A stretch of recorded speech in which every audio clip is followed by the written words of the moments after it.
पार्वती माँ तब करने घूम गई। जब तब किया इधर तारकासुर नाम का एक राक्षस हुआ, जिसने ब्रह्मा जी से वरदान में मांगा कि हमें अमरता दो। शंकर जी बोले अमर तो हम भी नहीं है, तुम्हें कहां से कर दे, हमारी भी ड्यूटी फिक्स है, प्राण फिक्स है। अच्छा तो अमरता का वरदान नहीं देना तो दूसरा वरदान दो। क्या हम शंकर जी के पुत्र से हाथों से मरे? क्योंकि उस वक्त शंकर जी के कोई संतान नहीं थी, सती जी स्वाहा हो गई थी। तो उसने सोचा ना ब्याह होगा ना लड़का होगा, ना हम मरेंगे, अमर ही बने रहेंगे। ब्रह्मा जी बोले तथास्तु। अब तारकासुर उपद्रव करने लगा, देवता घबराने लगे। शंकर जी के पास गए, बोले प्रभु बहुत दिन से ब्याह के लड़ुआ नहीं खाए। शंकर जी बोले हम क्या करें, आप तनक ब्याह तो चन्या मैया कर लो। शंकर जी बोले हम ब्याह ना करें, एक बेर भाव हम ही जाने का भाव। बोले का भाव? बोले देवी जी हो गई स्वाहा। विवाह में बी आगे वाह पीछे, अगर घरवाई बढ़िया में लगी तो वाह वाह, नहीं तो जिंदगी भर आह। पार्वती माँ ने तपस्या की, तारकासुर नाम के राक्षस का आतंक मचा, तो शंकर जी से कहा कि ब्याह कर लो। शंकर जी बोले एक बेर भाव हम आओ, का दुर्गति हम नहीं, हमें पता है, कर लो बारो। राम जी प्रकट भय, राम जी ने आज्ञा दी आप विवाह करें। जब आज्ञा मिली विवाह की तो कहा कि हमारे निवेदन को आप सिरोधार मत करना, हृदय में रखना। शंकर जी बोले क्यों? बोले सिर पर है आपके गंगा, अगर हमारी पाती गंगा में धर दे तो कहीं बहाना जाए, हृदय में रख लेना ताकि बहाना पाए। बोले बाबा ब्याह के लाने तैयार है। बोले अब लड़की बताओ। देवता बोले हम पहले ही ढूंढे बैठे। हाउ की टाइम आती कौन? बोले पार्वती। शंकर जी बोले पहली बार विवाह किया था, जांच परख के नहीं किया तो आफत भोगनी पड़ी, इस बार हम परीक्षा लेंगे। सप्तऋषियों को भेजा, जाओ। सप्तऋषि गए। पार्वती शंकर के चक्कर में मत पड़ो, देखो निष्ठा हो तो ऐसी। लोग कहते राम मिलते नहीं है, लोग कहते शंकर मिलते नहीं है, जरा सुनना। पार्वती के पास में सप्तऋषि गए, बोले हम तुम्हारा विवाह दूसरे के साथ करवा देते हैं, भगवान विष्णु के साथ, देखने में बड़ा सुंदर, तुम वैकुंठ की रानी बनकर के रहोगी, राज करोगी, पूरा संसार तुम्हारी पूजा करेगा। और वो तो नगन है, अमंगल भेष वाला है, न रहने का ज्ञान न खाने का ज्ञान, भूतों के संग रहता, कैलाश पर्वत पर रहता, कहाँ जिंदगी बर्बाद करोगी। पार्वती कहती है मैं विवाह करूंगी तो केवल शिव से करूंगी, वरना कुंवारी मर जाऊंगी। मानो पार्वती की भांति जीवन में भक्त को भी चाहिए, भगवान को पाना है तो पार्वती जैसी दृढ़ता रखो, राम तुम्हें मिल जाएंगे। जन्म की ये हमारा सिद्धांत है, या तो विवाह करूंगी तो शंकर जी से। सप्तऋषि प्रसन्न हो, भोले बाबा को बताया, बिटिया बहुत गजब की। बाबा ने हाँ कह दिया, समाधि लग गई, कामदेव को जलाया भोले बाबा ने।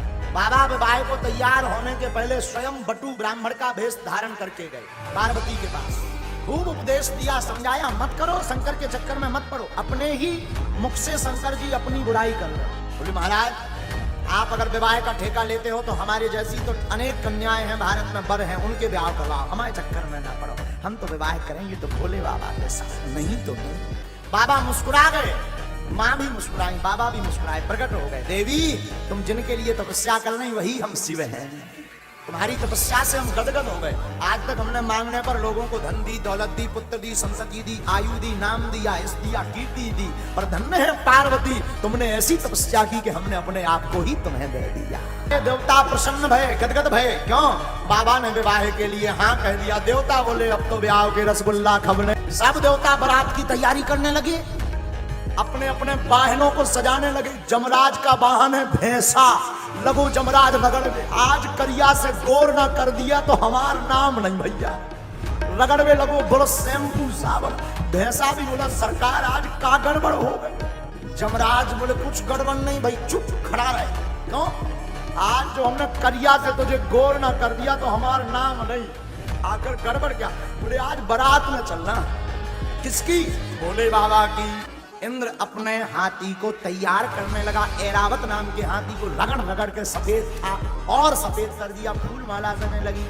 ब्रह्मा जी अपने हंस का साफ कर, भगवान गरुड़ जी का, विष्णु भगवान गरुड़ जी को ब्याह होने उनकी तरफ किसी की, उनके रिश्तेदार है नहीं, ना भाभी ना भैया ना मताई ना बाप, अब तैयार को करवाओ। शाम की टाइम गढ़ों को याद आई कि दूल्हे राजा तो ऐसे ही बैठे नगरदम।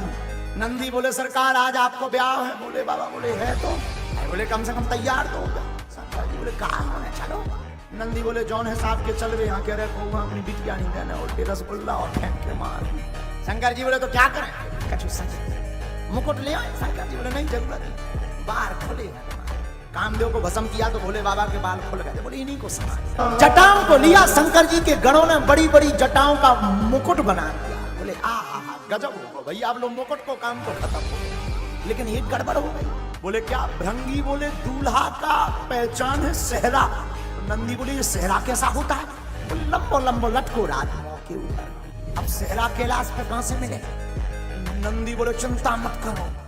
नंदी भगते भगते गए 25-30 पतरे पतरे सांप ढूंढ लिए। सांप को पकड़ के उनके मुंह की तरफ में गांठी एक सांप से लगा दी, मुंह को कर दिया जटाओं में फिक्स, पूंछ लटका दी सामने। गजब का सेहरा हो गया भैया दूल्हे का। बोले ऐसा सेहरा तो किसी का नहीं होगा। शंकर जी ने नाग का सेहरा क्यों पहना? बोले तुम शादी में बड़े ही खुश रहो, पर काल तो सिर पर बैठा ही है। नाग का सेहरा भोले बाबा का। अही मोर कुंडल कैसे? शंकर जी के गढ़ कुंडलों में भी ड्यूटी लगी। पतरे पतरे पीरे पीरे सांप ले आए, कानों में दोनों तरफ एक सी साइज के कानों में सांप फंसा दे। अब गजब करा भैया, ऐसा नहीं मैचिंग बाई मैचिंग, पीला तो पीला, फिर नीचे हरा सांप तो हरा, फिर और नीचे 3 छल्ला में काला सांप तो काला। आहा गजब हो गया भैया। अब मुकुट हो गया, सेहरा हो गया, कुंडल हो गया, पर भैया दूल्हा का मेकअप कौन आया? मेकअप कैसा होता? बोले भूरा भूरा हो जाता है आदमी, मेकअप की क्या जरूरत है? तो पहले ही सफेद। बोले नहीं नहीं पाउडर तो लगना चाहिए। अब पाउडर कैलाश पर्वत में कहां से आएगा? नंदी बोले रुको भृंगी, 10 किलो भस्म लेकर के आए। भस्मी लगाई नहीं, थोप दई पूरे में। एक होता लगाना, लगा के मिलाना, थोप दई। देख तो भोले बाबा वैसे ही सफेद भस्म लगने के बाद और बगल भूरा दिखने लगे। अब संगी ने कहा भैया नंदी पाउडर भी गजब को होगा। अब कहा रह गया? उठो जरा बाबा। बाबा खड़े बोले सब। बोले कहा? बोले शेरवानी। बोले बाबा बोले हम शेरवानी एरवानी कछु ना पहनेंगे, ऐसे ही गाएंगे। महाराज नगरदम्ब मत जाओ, कछु तो पहन लो, हम ना पहनेंगे। जो मृग चर्म पर भोले बाबा बैठे थे वही मृग चर्म लपेट दी कमर। लेकिन गड़बड़ ये कि मृग चर्म में कौन बटन आती, जैसे ही लपेटी सो छूट गई।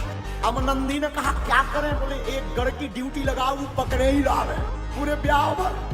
संगी बोले कहीं उसका हाथ दर्द करने लगाओ, भर भावनन में कहूँ एक छल्ला छूट गया, गड़बड़ हो जाएगी। तो नंदी ने कहा नो प्रॉब्लम, एक उपाय, कारो कारो 2.5 हाथ में एक सांप ढूंढो, उस सांप को उस मृग चर्म के ऊपर लपेट के गांठी लगा दियो। सांप से बोले सुनो पूरी इज्जत तुम्हारे ऊपर है, दुनिया पलट जाए पर तुम ना खिसकना। सांप भी बोलो चिंता ना करो, इज्जत संभाल के हम अच्छे से जानते हैं। कहा अब बढ़िया रहा भैया। बाबा का दिव्य श्रृंगार हुआ, हाथ में त्रिशूल लिया, डमरू दी, ललाट पर सुंदर चंद्रमा, सिर पर गंगा, गले में नाग, एक नाग का यज्ञोपवी, मृग चर्म ऊपर से नाग बंदो से बीच बीच में सांप कमर में ऐसा हो जाए। अद्भुत श्रृंगार लगे। श्रृंगार देख करके ना सब बड़े प्रसन्न हो गए। बाबा भी ऊपर से नीचे तक देख के बोले नंदी सच सच बताओ कैसे लग रहा है? नंदी बोले बाबा कुछ भी कहो, आज गजब के जम रहे। खूब आनंद। बाबा ने अपनी डमरू उठाई और डम डम डम डम डम डम डम डम बजाना शुरू की। नंदी भंगी संगी सब प्रसन्न हो गए। लेकिन एक गड़बड़ हो गई। जितने बाराती आए थे जब उन्होंने दूल्हा को देखा बोले आए। कहा ये कौन है? बोले ये दूल्हे राजा है। ब्रह्मा जी बोले इनके चक्कर में तो राय को तक नहीं मिल रही। तो एक इमरजेंसी बैठक भाई देवताओं की। सुनो आप राम कथा में राम विवाह पढ़ना, तो राम विवाह में पंगत बाद में भाई, पर देवताओं ने मीटिंग ली कि जाते ही सबसे आगे चलेंगे देवताओं, पंगत पहली। बोले कहे? बोले अगर दूल्हे राजा की एंट्री हो गई तब बिना रसगुल्ला घले नहीं मानने लोग ना। तो देवता आगे, शंकर जी एकदम पीछे रह गए। तो नंदी से कहा नंदी चले। हाँ, और रोज ये सीधे बैठते बोले बाबा आज ब्याह है। नंदी पे आज उल्टे बैठ गए, सीन की जगह पूंछ पकड़े उल्टे। अब मंथन करो ऐसी पकड़े पूंछ। नंदी ने कहा कि कम से कम सीधे तो बैठ जाओ। बोले ब्याह में चलने क्या? नहीं, कहीं जो और लफड़ा धरो एक ठिकाना। नारद जी बोले नंदी से तुम चुप रहो, चलन दो माए जैसे तैसे तो माने। भोले बाबा की बारात चली। हुआ क्या? जो नाग कमर में बंधा था ना, जब सब नच रहे थे उन्हें सोची हम ही डांस कर ले, तो सब तो नच रहे थे। भोले बाबा नंदी श्रृंगी भृंगी जो नाग कमर में बंधा हुआ था उन्हें सोची हम ही 2 ठुमका लगा लेंगे। और नचती नचतू खिसक पड़ा, खिसक के कोने में जाकर के नाचने लगा। देवता आगे गए। बाबा ने पूछा नंदी चलूं? नंदी ने कहा जरा एक बार मेकअप फिर से चेक कर लेना। और जब मेकअप देखा कि जो नाग बांध रखा था कमर में वो खिसक गया, अमृग छाल गिरी पड़ी है। नंदी लेकर आए, नाग को ढूंढा कि कहां गया, तब पता लगा कि ये कोने में डांस कर रहा नाग।